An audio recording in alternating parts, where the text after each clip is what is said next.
You are listening to GeekFest Rants on the IC Robots Radio Network. You have located GeekFest Rants, the entertainment podcast for genre geeks like you. Shall we play a game? Covering the world of vintage and current film and television since 2010. Game over, man. It's game over. Featuring in-depth conversations on sci-fi, horror, fantasy, comics, toys, and conventions. So say we all. So say we all. And now sit back, relax, and enjoy today's show.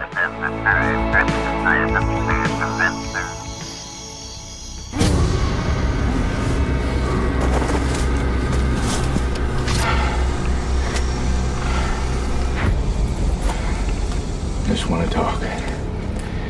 And I want honest answers. Do you have any idea what's going on out there?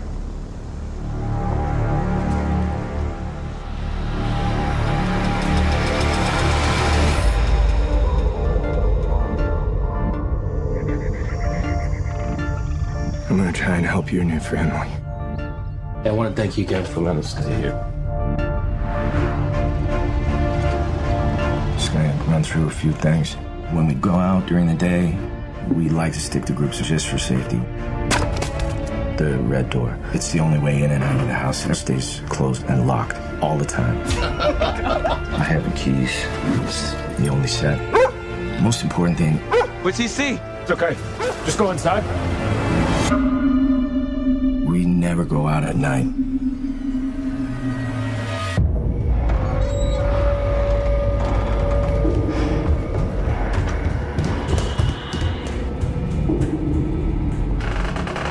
The door was already open when you got there. Yeah. Then who opened it?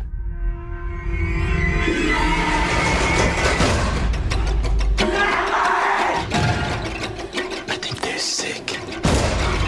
Put your mask on. Nobody's sick here. Can't trust anyone but family. You don't get it. How old are you, Travis? If they're sick,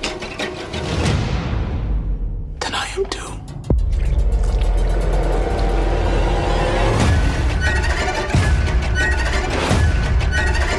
If you're lying to me, I will kill you.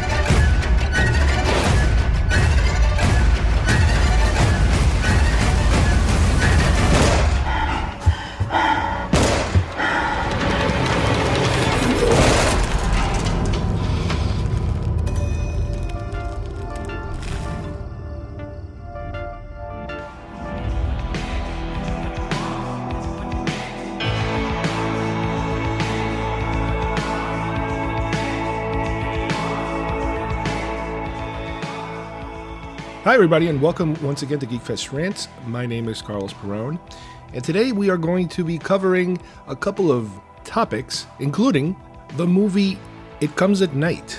My son and I recently watched it, and we kind of left the movie theater scratching our heads trying to figure out what we had just seen exactly.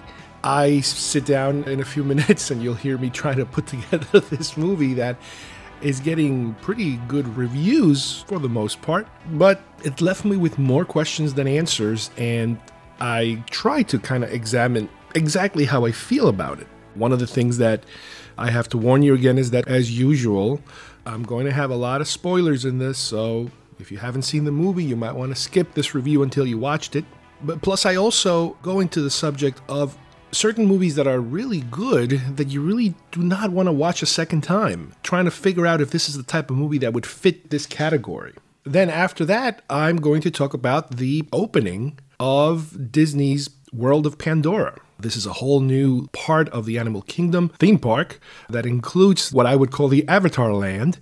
And I have a review of its two main attraction rides. Some really, really wonderful, innovative stuff that I will let you guys know about. And then finally, I'm going to talk a little bit about music in terms of how in the past I had an episode where I talked about some of the most influential albums that I've had and why they were so special to me.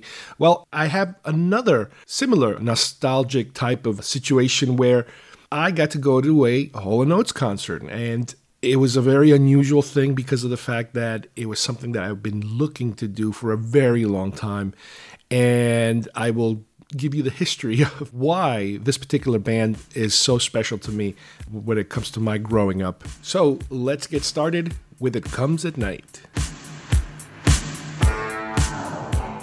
What did I teach you? You are the Duke of New York. You're a number one. You will not laugh. You will not cry.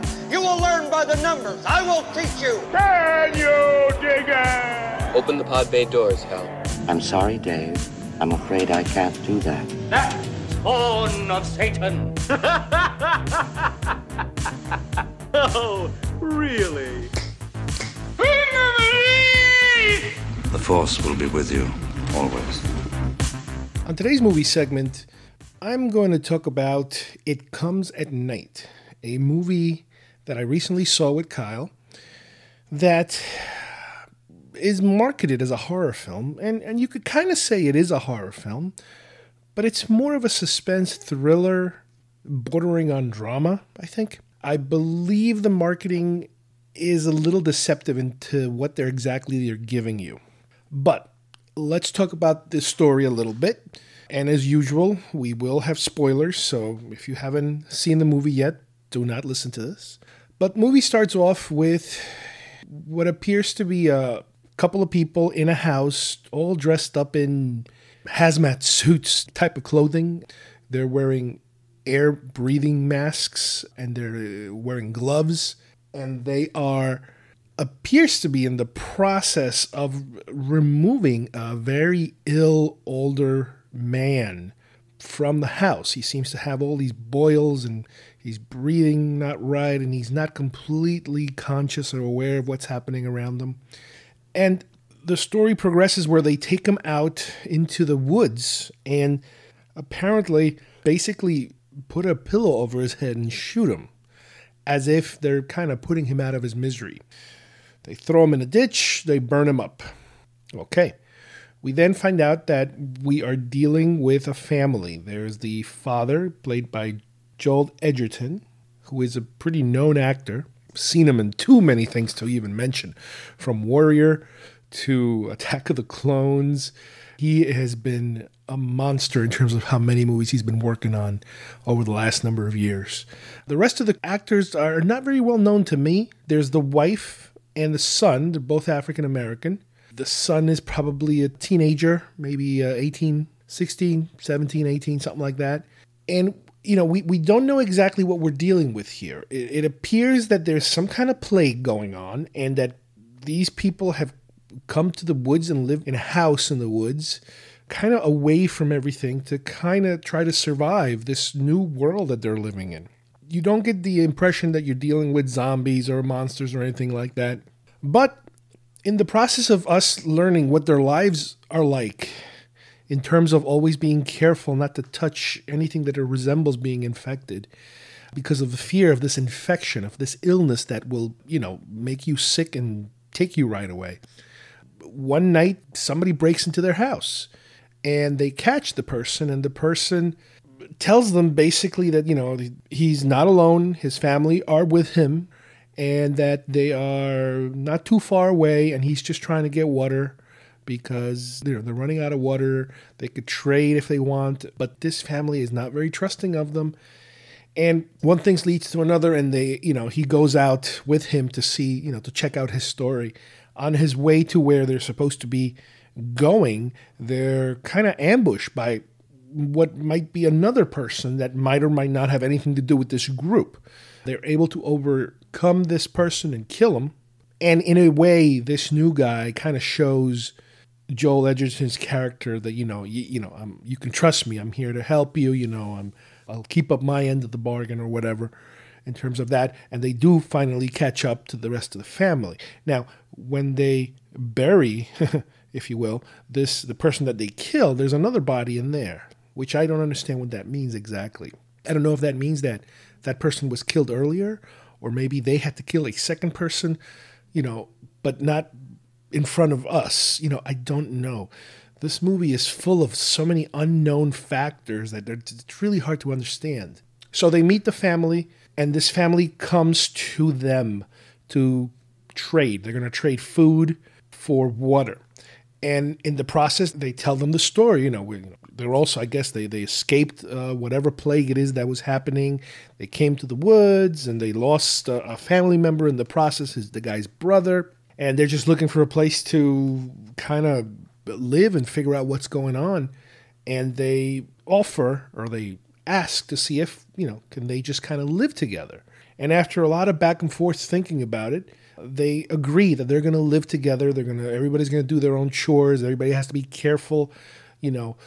There's a series of doors that lead to the front. Then you always have to keep those locked because that's how you make sure nobody comes in and infects them. So as time progresses, they very slowly start to trust each other more or less. The son, the older son, if you will, he's a teenager and he is having strange dreams about, what happened to his grandfather in the beginning of the film. And a lot of times you can't really tell what is the dream and what is real. At night, there's no power, so they're basically using like lanterns or candles, to see anything. The son seems to somewhat, I would say, become interested in the other guy's wife a little bit. They don't explore it too deep, but you can tell this is a kid that's, he's hitting puberty and he's starting to wonder about things. So there's that factor going on. The little kid from the other family, he just kind of minds his own business and does his own thing. But we get to a point in the movie where, like I said, this teenager keeps having these weird dreams and we can't tell what's real and what's not. There might be other people nearby, and at one point their dog goes out to kind of chase somebody that the dog might have seen or might have smelled or something, and the dog disappears. When the dog returns way later, the dog seems to be hurt, like really, really badly hurt, to the point where they have to take the dog away and kind of put him out of his misery like they did with the grandfather earlier in the film. At one point, on one of these many nights where the kid is, the older kid is having trouble sleeping, because of the nightmares he keeps having, he hears the young kid crying, sobbing somewhere, and he finds him in a different room, kind of crouching under another bed, having a nightmare possibly. So he kind of, brings him back to his own room where his parents are sleeping and puts him in there. And that kind of leads to this weird confrontation later in the day when little kid is heard coughing quite a bit, like he's becoming ill in some shape or form, which leads to a confrontation between the two families. Joel Edgerton's family, they're off the bat, they're like, okay, this isn't good. We have to let's separate and go into two different rooms. And the following morning, the kid seems to be in worse shape than before. So this is where you get to the point in the movie where everything kind of hits the fan. They confront each other, not sure as to who did what. On the previous night, they were arguing over, well, did you touch him? Did he touch something? What did he touch? Did you touch him? And they're like, yeah, I grabbed him by the hand. I brought him back to his room. So now everybody's afraid of each other because they don't know if somebody's infected and who's infected now, if this person touched that person and this person touched that person. So after everybody sleeps overnight, they wake up and the kid is in worse shape, like I said before, and that's when the guns come out. In terms of Edgerton's, he seems to be on this, well, I know what I have to do if these people are infected. And the other family is kind of like, we just want to get out of here and, we're just going to take what's ours and, we'll take half the supplies. And the other family's like, no, you're not taking the supplies and blah, blah, blah. Guns are pulled. There's a struggle and they try to overcome each other, and then Joel Edgerton's family gets the upper hand and is able to force them out of the house, and they're leading them towards the woods, which you kind of know which direction this is going. In the process of heading towards the woods, and once again, he is in this death march type of mode because, I guess he feels he has to do something about this infected family before they either come back and infect them. They get into a fight, they beat the crap out of each other, and at the last moment, the wife comes and shoots the other family's husband. Now, Edgerton is covered in blood, and now the wife and the little kid start to make a run for it while she's holding him, and then he takes a shot at her and kills the kid. And she is really hysterical, and she even tells him to shoot her, and he does. So now you have a situation where between the wife and the husband, they pretty much killed the whole other family. The kid is in complete shock. They kind of go back in, and this is where the film gets even a little more ambiguous, because you see scenes of the kid looking in the mirror and he's spitting up something. So it is very highly possible that this kid is getting sick now, the older kid. But then you also see images that might be dreams of the kid. You know, he might be dreaming of some stuff. And then the movie kind of ends with Edgerton and his wife by themselves in the kitchen, kind of staring at each other. He's covered in blood. She is in shock. You know, I honestly can't tell exactly what took place. That's the end of the movie. Now, like I said before, this movie was marketed like a horror film, as far as I'm concerned, because it had all to do with what is outside that door. Now, I understand that it's a very psychological exercise in the unknown and how people can turn on each other so easily. I get that. But I think there are way too many unanswered questions, too many ambiguous situations and ambiguous endings. Well, there's only one ending, but it's very ambiguous. I mean, you can kind of say, all right, by the time this is over, the kid probably died because he's not sitting in a table very fast. Whatever images we were seeing might have been real of him coughing up stuff and feeling sick and whatever.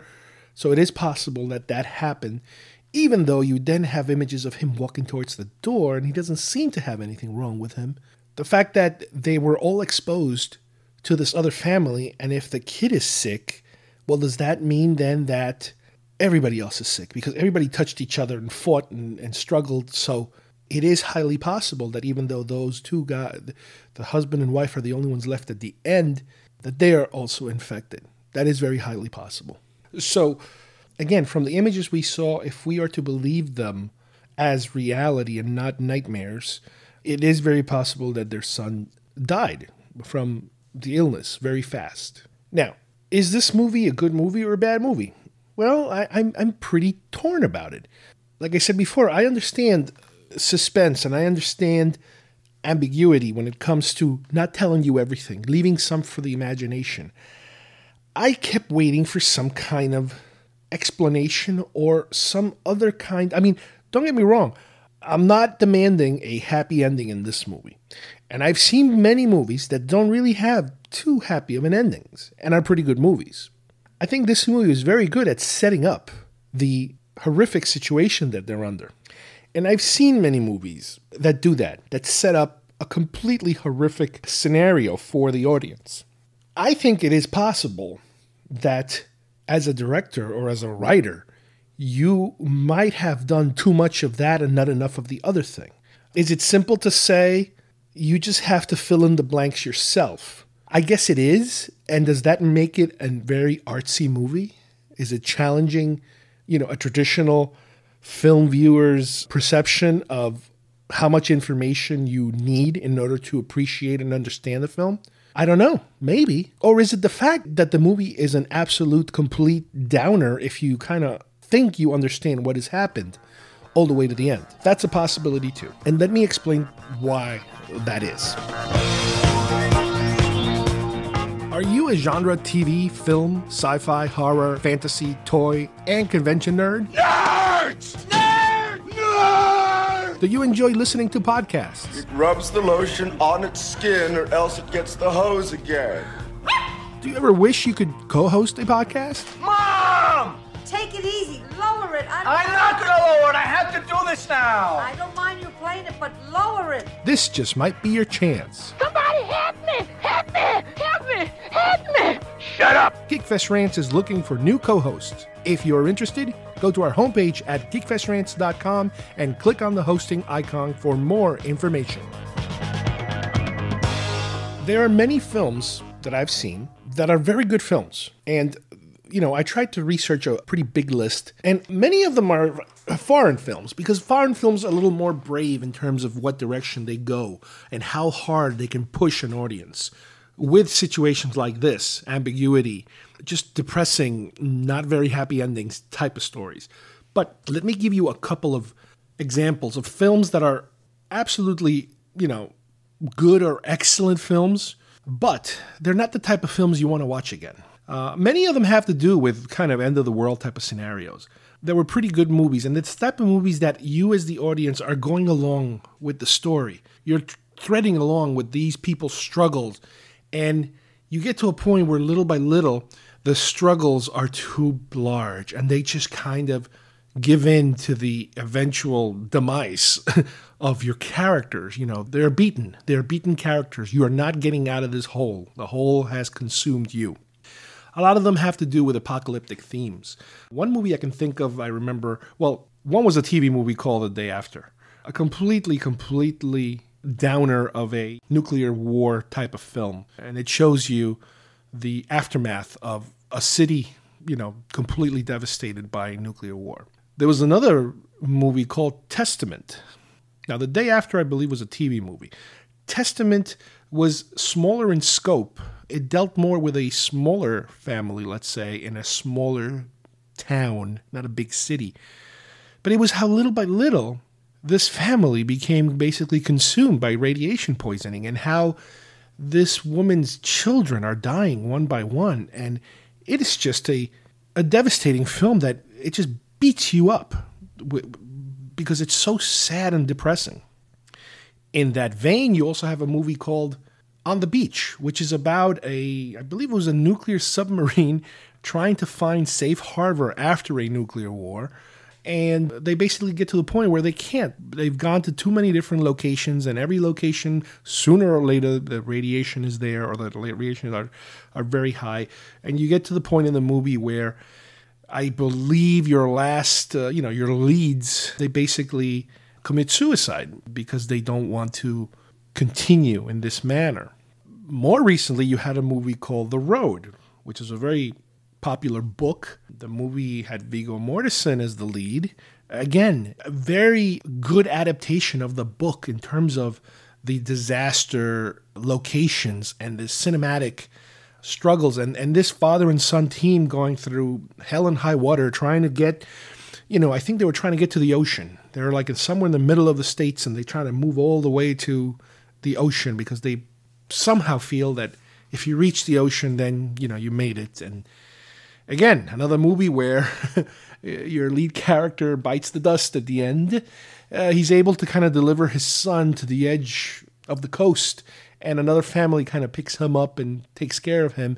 So it is a little bit of a somewhat optimistic ending, but it's still, these are kind of films that you can appreciate what they've done, and most of the times you really don't want to watch them again. They are just too much of a downer. And that happens, I understand that. You can watch a horror film, you can watch a sci-fi film, even thrillers, and you're still entertained and you're still somewhat fascinated by some of the characters. I watched Silence of the Lambs. I can watch that movie 1,000,000 times. I know how it ends. It's scary, but it's a good movie. It's a very good movie. It's very entertaining. They're very charismatic characters. In these kind of situations, the characters are they're either very evil or complete victims. So it's a little hard to put yourself through that. Another movie that comes to mind is Requiem for a Dream. Now we're not dealing in post-apocalyptic environments. We're dealing with drug abuse. And again, you're going from a somewhat healthy set of characters to a completely devastated family and friends as a result of drug abuse. Very difficult film to watch. The first time, it's just a train wreck what these people do to themselves. I could not imagine watching it again. Another film I like to bring up is The Passion of the Christ. Mel Gibson's directed, amazing film. It's a credible depiction of what Christ's life might have been like. Super graphic, very controversial for its time for many different reasons, including the graphic nature of the violence in the film. Once again, you could see it as a historic film in terms of look what happens to this man. But to put yourself through that, to put yourself through the torturous violence that he has to go through in order to reach the end of the film. It's something that, as much as I can appreciate the filmmaking aspect of it, I cannot put myself through that again. It is a different kind of experience. And the final one I would use as an example also is another film that is an amazing piece of filmmaking by a super famous director. I'm talking about Steven Spielberg's Schindler's List. Schindler's List is a great story. It is wonderfully shot, very artistic. It's in black and white. But to kind of have to see what, his interpretations of the Nazis they were doing, what they were doing, and the manner they were doing things, and the crazy psychological issues that came with all that, again, you really don't want to put yourself through that. It's not the type of movie that you could say, hey, it was on the other night and I just kind of watched it. No, it's like, no, you don't, emotionally, you don't want to put yourself through something like that. Maybe you can show it to someone else for the first time, or if it's some kind of a learning type of thing, you're in school, you're learning filmmaking, and hey, you got to watch this film because you're going to learn about blah, blah, blah. Okay. But it is not the type of thing that you just pop on, for kicks. These are films that are very difficult. Now, these are the big ones I'm talking about. These are the big films, the ones that are probably most well known. I'm not going to put this film in that kind of category, but it kind of brings you to that whole issue of, is this the type of film that you would watch a second time? And again, I'm very torn by it because I don't see it necessarily as a horror film. I kind of see it as a spiraling, devastating, dramatic piece of fiction in the vein of these other films where everything falls apart. Nothing good comes out of it. And it's just an emotional, gut-wrenching exercise. Is there a place for something like this in cinema? Yes, it's there. Like I said before, there are many other, especially foreign films, that are a little braver and more willing to step into these scenarios. There's a lot of French films, I think Italian films and German films that kind of explore these themes. And I've seen a few of them. And I understand that. The whole concept of not every film has a happy ending. That's more of a Western, American type of thing. But, I am somewhat curious as to see if there's anything I missed. Can I pick apart the dreams from the reality, in some of the things we saw? Does understanding that help in figuring out exactly what's happening and what will happen, even though the director is not showing us what will happen exactly? Does it help? But then the problem is, if you do figure out what is happening and what will happen, does it make the film any better? I don't know. I'm afraid that by clarifying certain things, I'm just going to confirm the fact that this film is a complete and utter downer. So does that make things any better? I don't think so. I was intrigued in terms of, I kept expecting some kind of twist at the end, something that would explain things or maybe put you in the right direction towards somewhat of a happier ending. But obviously that was not going to happen, and it did not happen. I get it when somebody doesn't purposely give you all the answers. I understand that artistic decision. But is it possible that you can get to a place where you just do not give enough information to let you have, a fulfilled experience with a film? I guess that could happen too. This is definitely not the type of film that I would buy on Blu-ray, when it comes out. But I would be interested in trying to listen to the director explain himself a little more in terms of what he tried to do and whether or not he feels he achieved it. With that said, maybe I do need to see it one more time to maybe appreciate it more. I know it got a lot of good reviews, but I'm not entirely sure if I am completely out in left field about this or if the reviews are not exactly as good as they might seem. So that is my somewhat confusing, weird review of this particular film. My son saw it with me, and he also kind of felt the same way. He wasn't very happy with it. And again, I don't know if it's because it's the unhappy ending part or the confusion. There was a lot of confusion, I know, at the end for us. And even after reading some articles and getting some clarification, it's like, okay, maybe that's what they meant. But it's still, you feel bad afterwards. You still feel, oh, that sucks. What happened to that family? You know, that kind of feeling. Like I mentioned before, being ambiguous is nothing new. Hell, if you guys remember The Sopranos and how that ended with that fade to black that pissed off so many people, but a lot of other people said, oh, that was the perfect ending because it just leaves you there to imagine what can possibly happen to Tony. And it's like, yeah, I get that, but you know what? Especially with something like that where you invest so much time, you talk about years worth of seasons, not getting a definitive answer to what happens next.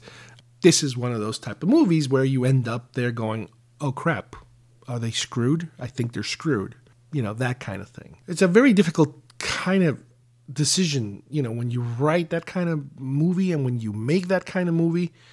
It's just I guess it's a more of an artsy type of thing. It is not your mainstream consumer summer type of flick. So again, like I said before, I can appreciate certain things about it, but there's certain things that kind of left me flat. Let's see what happens when they put it on DVD and Blu-ray. See if that gives me a little more of an explanation. And let's see if I change my mind about how I feel about it. We interrupt this broadcast to bring you a special news bulletin direct via satellite from our on-the-spot task force. I'm as mad as hell, and I'm not gonna take this anymore! Ladies and gentlemen, can I please have your attention? Thank you, Bob. It's Mort. Mort, yes. I am Ted Baxter, and here is the news. In the news, you guys probably might have heard that in the animal kingdom at Disney, here in Florida, they recently opened the Land of Pandora, famous Avatar-related part of the park that they've been building for a while now. Unusual selection when they first announced it. Avatar had been completely out of everybody's radar for a very long time. And to kind of coincide with all of a sudden they were going to build a part of the park to have something to do with the movies, they also had announced that there were more movies coming. And as the progress in the construction of that park section went forward, the movie part, because it's supposed to be a multi-sequel endeavor, kept getting delayed and delayed. This is all happening while Star Wars is going crazy in the movies in terms of we're getting movies every year, and the announcement of the park expansion, at Hollywood Studios and also in California with all these new Star Wars rights that are coming and Star Wars Land and blah, blah, blah. And that all of a sudden not coming until 2019 seemed kind of unusual in terms of you have a franchise that's ready with product and the product is coming fast and furious, but you don't have the park to show off that thing. On the other hand, you have another franchise that the park is moving very fast with construction, but you have no product to show people in the movies. It seemed like a very unusual, contradictory thing that was happening. Anyway, time passed, we're still about 2 years away from Star Wars Land opening up. The movies are going strong. You were getting one every year, so that's nothing new. But this summer, they finally opened up Pandora, the world of Avatar, basically, at Animal Kingdom.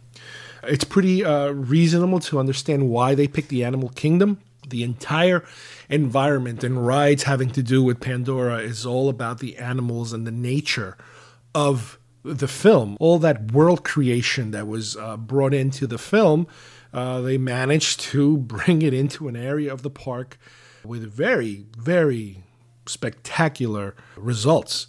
Obviously, the Animal Kingdom was the perfect location for it because since that park is already in that sort of theme of nature and animals and, coexistence and that sort of thing, it fit perfectly. We kept trying to book fast passes, so we don't have to wait in line ahead of time. And I know there was a promotional period of time where they were letting people apply, I think, for fast passes before the actual opening. They were doing these soft test openings, and even to pre-book certain fast passes, once the opening occurred, and we kept trying and we couldn't get it. One of the biggest problems is that regular tourists who stay at a hotel, and get one of those Disney packages, they are allowed, I believe, a 60-day window in being able to book these fast pass tickets. However, regular season pass holders, like ourselves, are only allowed a 30-day window. So we're always having that problem that, we're a lot of times you get beaten by other people to the punch because of the fact that they are tourists and they are staying at a resort. But this really applies mainly to like very new attractions, things that are very hot at the time. There was a point where the Buzz Lightyear ride I think it was at Hollywood Studios, that was like the hot ride, and it was impossible to get fast pass tickets, but then little by little it started to ease. It took time. And then it was the Frozen ride. The Frozen ride, when that first opened, again, it's impossible to get on it, and now it's a little more reasonable. Well, reports were coming in that an opening day of Pandora, people were waiting, and it just happened that it was, I think, it might have been the same weekend or very close, where Pandora was opening here in Florida, and Guardians of the Galaxy ride, which was a refurbished Tower of Terror ride in California, had just opened. And people were lining up for hours. An acquaintance of mine even sent me a text saying, "Can you believe these losers standing in line for all these hours?" And my reply was, "Well, yeah, guess what? We were there for a couple of hours lining up too." We basically showed up at the park the first time at opening, when the park opened at 8 in the morning. We made it, front gate, 8 in the morning, a ton of people. It took a while just to get in. And once you got in, they diverted people into a different area so they don't all kind of rush into that same Pandora world. So they kind of rerouted everybody and made them all go into circles until you finally got to the back of the line, not of the rides, but of the section of the park. So we got on a line that took about 45 minutes just to reach Pandora, the entrance to that part of the park. Once you're inside of the park, you really have two main attractions and a gift shop and a small kind of restaurant. The lines were insane that first day. We realized, okay, we're only going to get on one ride because we're only going to stand in line once. So we decided to go on the River Journey ride. I forget the full name of it, but it's more of a calm ride. And we were online, let me think, I would say about 2+ hours. The line was snaking through most of the Pandora area. While you're in line, we got to see all this amazing work that they've done with the natural trees and foliage there.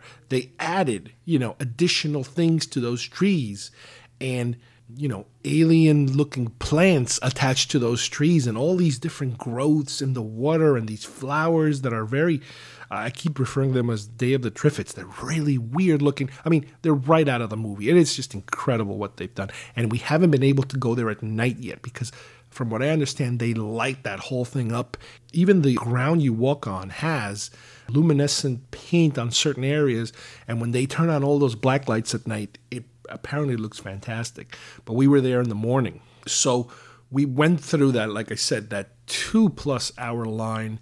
Luckily, it wasn't too insanely hot. We were able to stay in the shade most of the time.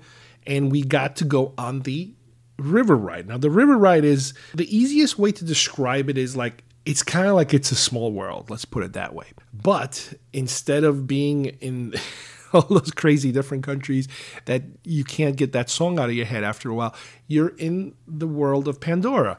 And it's all an internal night world.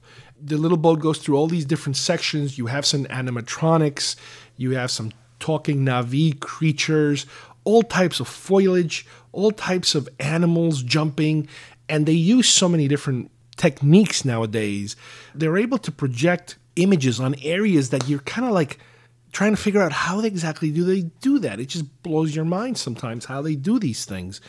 Because you're indoors, they are able to duplicate night, and they're able to use all these black lights and all this luminescent flowers and things. I mean, it's right out of the movie. It's just ridiculous how good it is.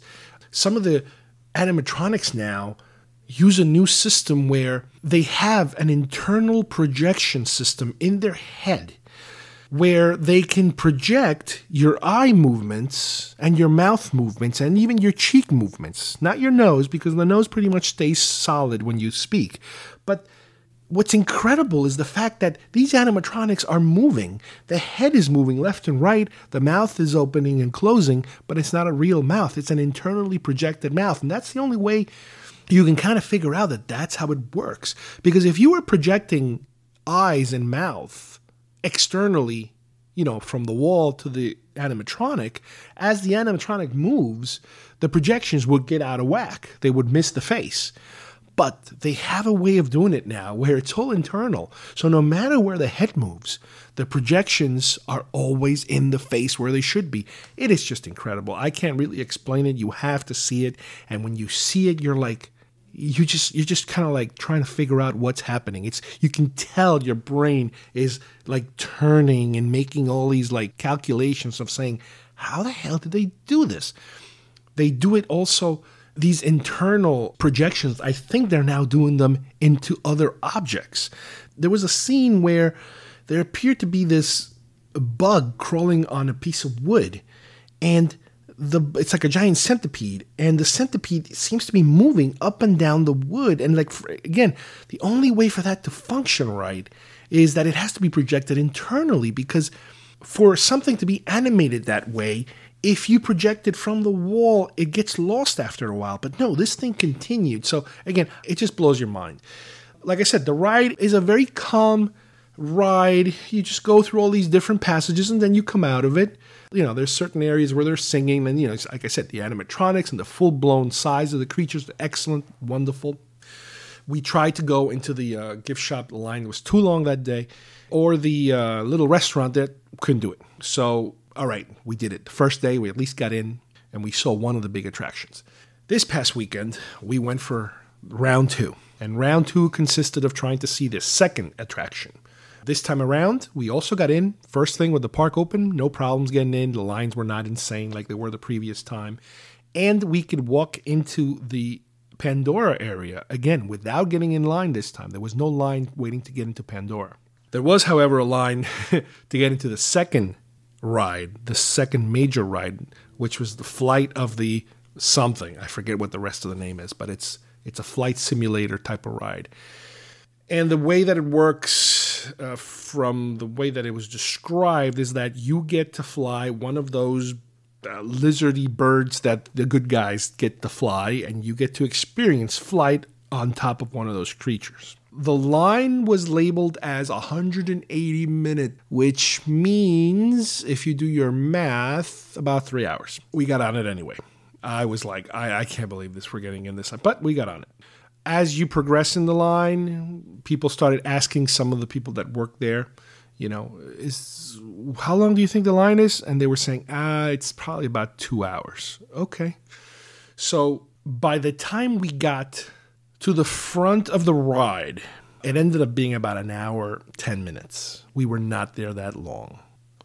So I have a feeling that they are purposely exaggerating the times just to kind of turn people away, so people can say, nah, that's all right, we'll do it next time, just to kind of keep the lines a little lower. They're artificially inflating them to scare people away. But as we got closer and closer, the time, I remember, kept changing on the front entrance. So what was cool about it is that we were more or less, we were continually moving on that line. The ride itself is built into this gigantic structure where you have these huge floating rocks. Obviously they're not floating for real, but the structure of the building that houses the simulator is made to look like these huge rock structure. But approaching that rock structure, there are all these winding paths, the people can line up in them, keeps you moving and moving. And I could honestly say for the majority of the time we were online, we were technically moving slowly, but we were moving. We were never just kind of sitting there staring at each other without any movement for any long amount of time. Approaching the structure, half the time we were in line, we were just approaching that structure, winding through the maze that they make you go through, waiting in line. Again, the amount of construction that they build. It's incredible. These flowers, these waterfalls, all these different structures, rocks and growths and all types of weird plants. And like I said, a combination of real plants with kind of like additional things on top of the plants. It's just incredible to just watch it. And like I said before, I can't wait to see this at night. So once you actually enter that whole structure, you're like inside caves, very kind of prehistoric caves, and it's supposed to be the Na'vi with all kinds of paintings on the walls. Then you enter into a more scientific area, which I guess is where the humans are, and that's when you start to kind of hear the story. Hey, you're at the blah, blah, blah, and this is the research lab, and this is what we do, that kind of stuff. You're in one area where you kind of see where all these flying birds are flying and they're being tracked, by radar, futuristic radar. And then you get to an area where they're explaining to you the whole avatar process of, well, we have these avatars that you can kind of put your conscience into them, and then they go and interact with the real ones, and that's the only way they accept you, blah, blah, blah. Okay, whatever, doesn't matter. But they do have a life-size Na'vi creature floating in the water, just like they did in the movie, where you're waiting for that creature to be implanted with your avatar. So that was pretty cool looking at that. Whole bunch of scientific looking stuff, really interesting. And then the closer you keep getting closer and closer to the area where you can now get on the ride. And we got to that area, and there's 4 entrances. So they sent you in 4 different directions. So that means they have 4 simulators, more or less, they're working. When we got to ours, you go through a series of passages where they tell you where to stand, and you're number 1, you're number 2, you're number 3, that kind of thing. And then you enter the simulator room. Now, the simulator room is basically a series of about, I don't remember, maybe 10 or 20, 10 and 20, or maybe 8 and 8, something like that, motorcycle-looking devices without wheels, let's say. So you kind of straddle a motorcycle-looking device, and you kind of tilt forward, and you have handles, and when they start to activate the device to kind of get you in place, all of a sudden a bar comes up from the back to kind of push your back forward a little bit. Bars come off from the sides to push your legs inward a little bit, and I think there were some bars also from the front. You have all kinds of feelers, if you will, or bars around your legs and your back to kind of simulate the pushing of, I guess, gravity from one side to the other, front and back. And you kind of tilt forward a little bit. You're kind of tilting forward like you would on a very fast motorcycle. The entire front opens up, and you are in the middle of a huge, somewhat circular, gigantic screen, similar to what we have at Soarin', where you fly through all the different countries. Well, the way that this particular ride works is you are, like advertised, you are on one of these creatures, and you're flying through all these different environments, and other creatures come up, and there's creatures jumping out of the water, and it's really hard to describe this, but I think it's a combination of Soarin' in terms of how huge what you're seeing is in front of you. The fact that if you're near water and water splashes at you, they actually throw water at you a little bit, little sprinkles of water to make it realistic. If you're riding by, very floral trees or certain animals, you smell that. You smell animal smells, you smell flowers, you smell all different things. Again, similar to Soarin', how they have that technology of giving you different sense experiences. With the way that the camera moves through all these environments and flying animals, the flight simulator part of this whole thing takes over, and all of a sudden you feel yourself being pulled forward as if you're going downhill somewhere, or slightly uphill, or tilt left, tilt right. You get those G-force feelings of being pushed left and right and forward and back. It is just an unbelievable experience. The fact that they were able to combine so many different technological parts of all these different rides. For example, like I said, there's the soaring aspect, the gigantic view and the sights and the smells. The flight simulator aspect, the Star Tours aspect of, oh my God, I can feel my body being pushed forward or back or sideways. And, you tilt your head, you're trying to dodge things because it's that realistic. And on top of everything, you're wearing 3D glasses. I forgot to mention that. It's a 3D ride. which Soaring is not, but Star Tours is. So it is by far the most incredible ride I've ever been on Disney. Don't get me wrong, I am still, 100% in the Star Wars mode when I go to Disney. But as far as what is the best ride these days, I say it's this ride. This Pandora flight avatar thing is just amazing. It is just completely amazing.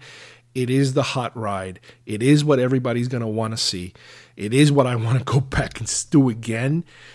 Whenever we take anybody, that is the place we want to take them, because that is just, the bar has been set now, and it's a pretty high bar, but it is just simply incredible.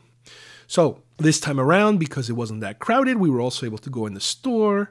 The store is nice, had a lot of products, the usual type of merch.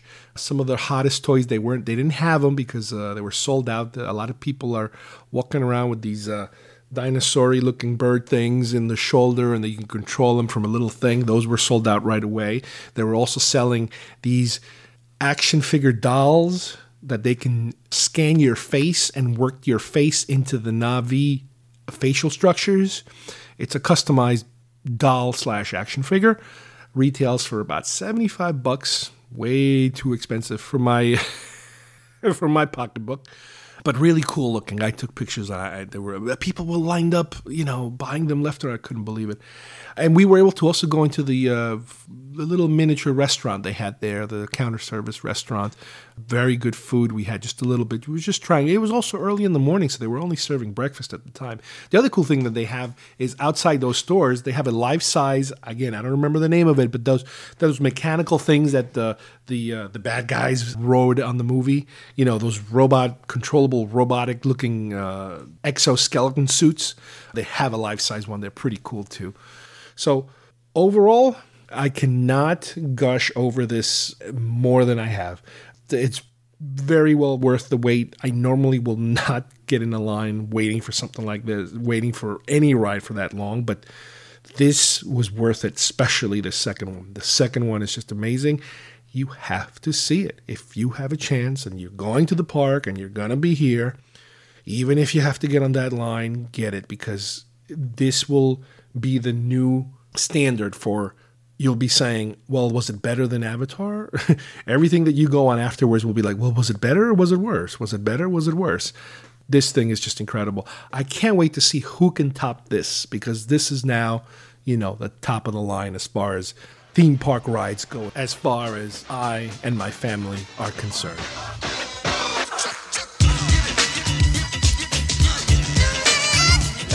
What kind of music do you usually have here? Oh, we got both kinds. We got country and western.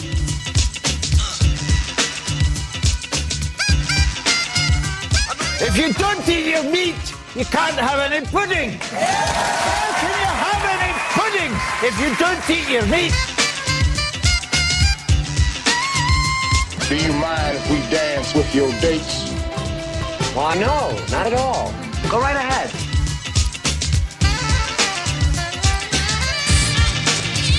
Why don't you just make 10 louder and make 10 be the top number and make that a little louder? These go to 11. We just wash the hair. I work on my hair a long time, and you hit it. He hits my hair. Guess what? I got a fever, and the only prescription is more cowbell. On today's music segment, I want to share a story that, again, goes back to my childhood. And it is kind of tied in a little bit to one of my previous segments that I gave you about very influential albums when I was young. Back in the 80s, early 80s, one of the many groups that I loved included Hall and Oates. I used to have, but I still do, they're in a bin in the garage, the H2O album. That's the album that had Man-Eater and Private Eyes and, the classic Hall and Oates hits. They had other hits before that album, but I have a lot of them, obviously, on CD by this point. But back then, they had that.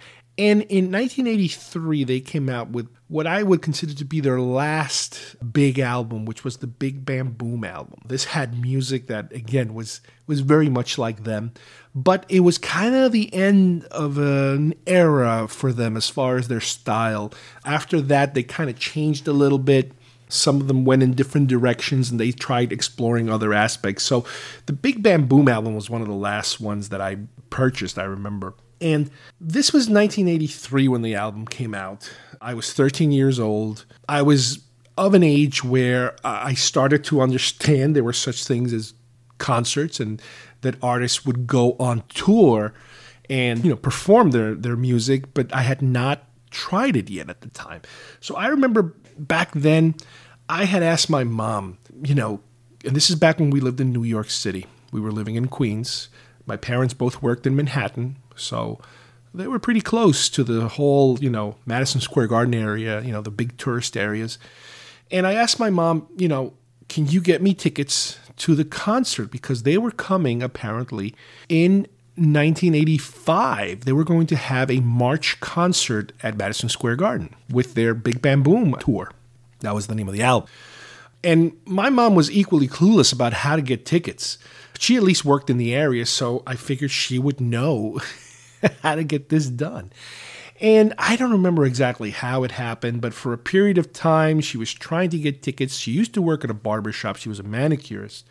And she had a customer who knew somebody who could get tickets and blah, blah, blah. And back and forth and back and forth and back and forth.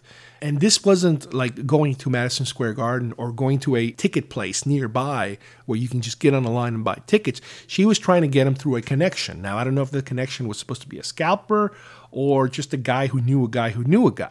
Because we've had experiences where a guy who knew a guy who knew a guy got us some really cool stuff at later years. But this particular case, the first time we tried doing something like that, it ended up in complete failure. The guy who knew a guy ended up not getting the tickets. She couldn't get them. It was either too late and also a combination of us not understanding that there was an actual place you can go and buy those stupid tickets. So Hall and Oates, who I wanted to be my first band that I wanted to go see, didn't happen.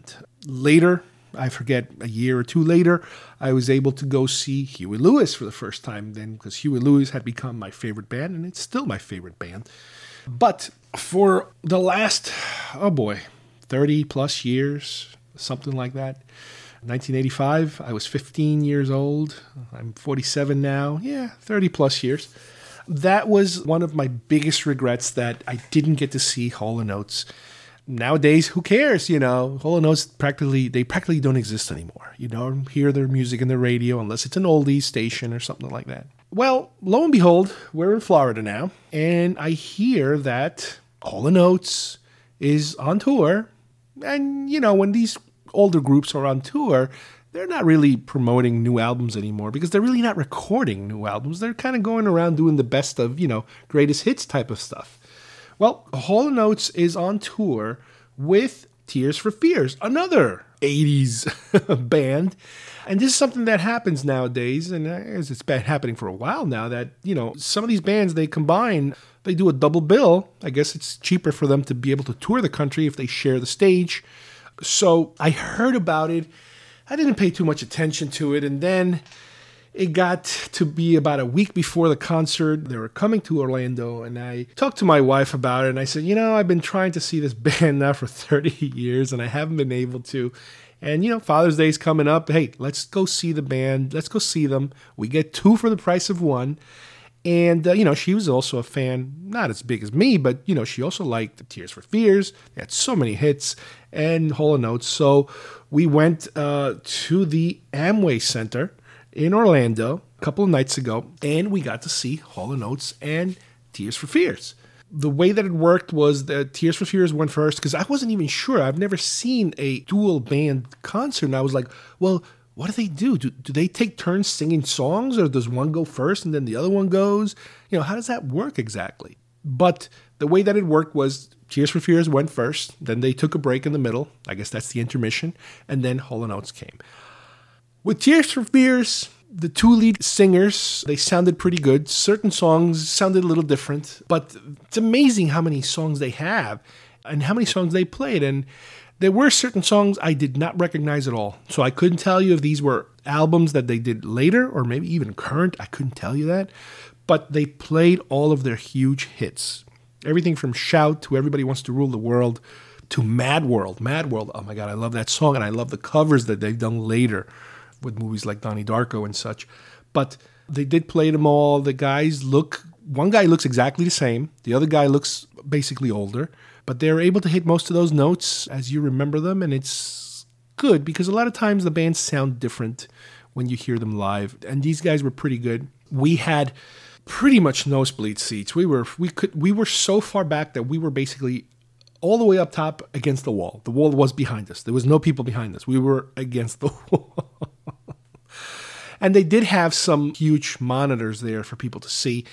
But still, we were so far back, those monitors were tiny. I brought binoculars with me because I said, screw it, I'm tired of going to concerts and everything being so tiny.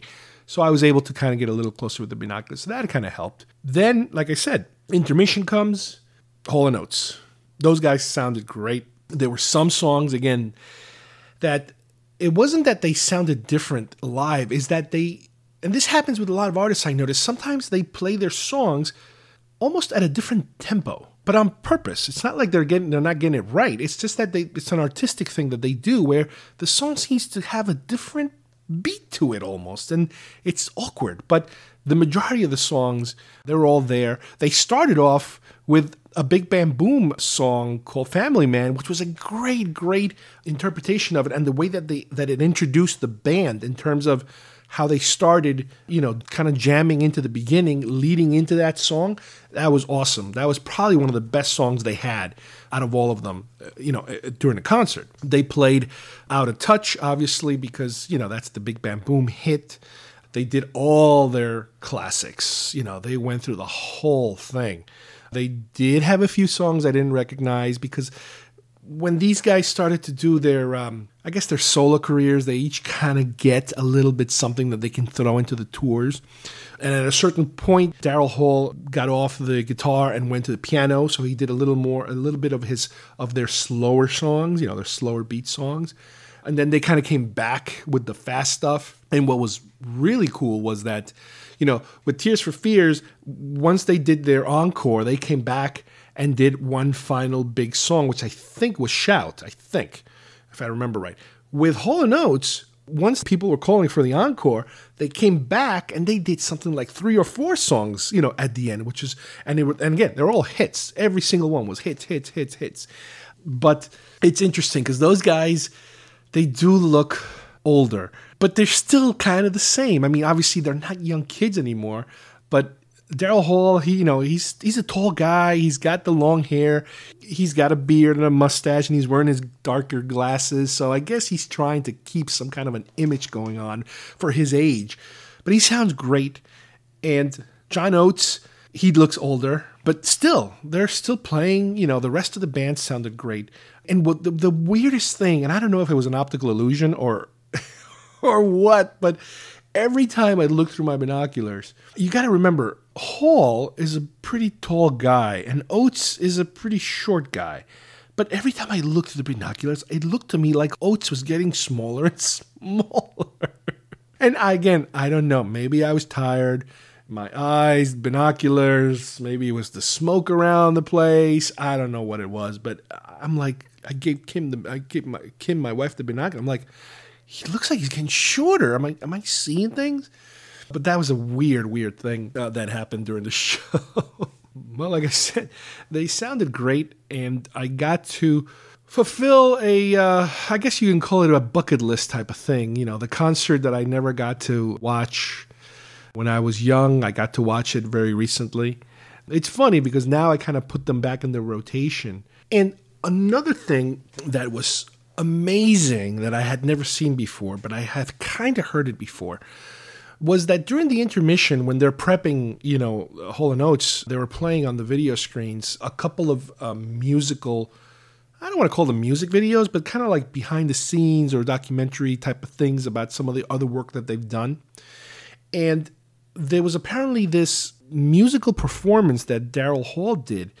It's called Live from Daryl's House. And I guess it's different performers coming over and working with him and doing some songs. And there was a performance by Sharon Jones, who is apparently a very well-known African-American singer. She's been around for a long time, and she did a song called 100 Days with him and the crew that he had there. And this is a song that had shown up recently on Luke Cage. Luke Cage, the Netflix Marvel show, part of it dealt with the bad guy that owns a club, and in the club they were able to use real actual performers, singers. And this was one of the songs that they played during the show that I was like, oh my God, this is an awesome, awesome song. And they were playing it there, as part of the intermission. And then when I got home later, I started looking around YouTube, and there it was. The 100 Days, I guess you'd call it music video, from the recording with Daryl Hall. So like I said before, overall, it was an awesome experience. I was able to, because I was so far away, I really couldn't take any good pictures or anything like that. But through the magic of YouTube, so many people were recording with their phones, both concerts. So I've been posting links to a lot of these, and I'll post one or two with today's show so you guys can get a feel of what these concerts were like. All right, well, that wraps it up for today's show. I hope you enjoyed our movie reviews and some of our other nostalgic trips through our early teenage years, and our visit to Disney, Pandora, and the premiere of some of these new amazing rides. I'd like to remind you that we are part of the IC Robots Network. And if you like our show, if you have a chance, please visit the website for IC Robots, and you will find all kinds of links to other shows that we recommend. And as usual, we'd like to thank you guys for listening, and we will see you here next time at GeekFest Rants. Bye-bye, everybody.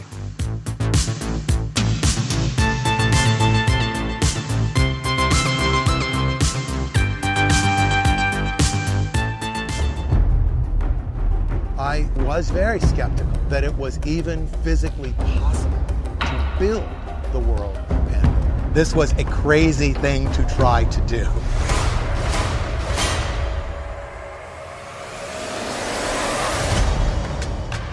It's a real-world experience. We are taking guests to Pandora. I don't know if I can even express how it feels to see something that I imagined in 1995 suddenly made physically real. We can send waves and pulses through the landscape. That thing is linked to every glowing plant in this land. They're using the absolute cutting-edge technology, stuff that's never been applied before. Virtually everything in the world is a custom-designed, complex, programmed piece of show equipment. Hundreds of plants, the entire ride systems. The Navi River Journey is this beautiful, lyrical ride into the bioluminescent forest.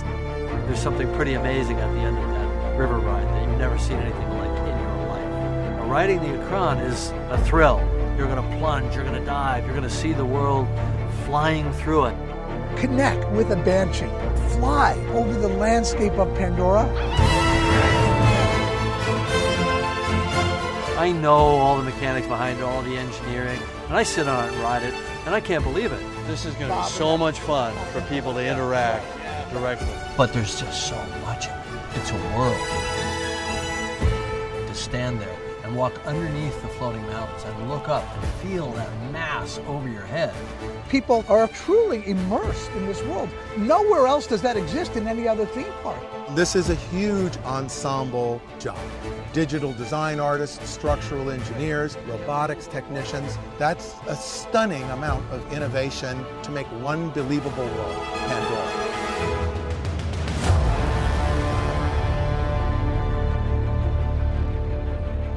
I look forward to seeing you on Pandora.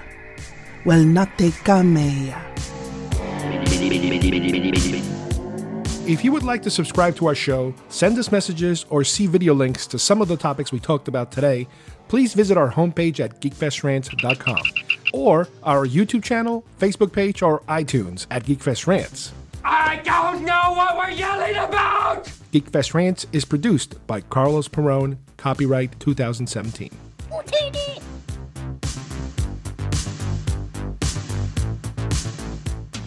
This broadcast is part of the IC Robots Radio Network. Visit icrobots.com for this and many other nerd/nostalgia related podcasts. You won't be sorry for long.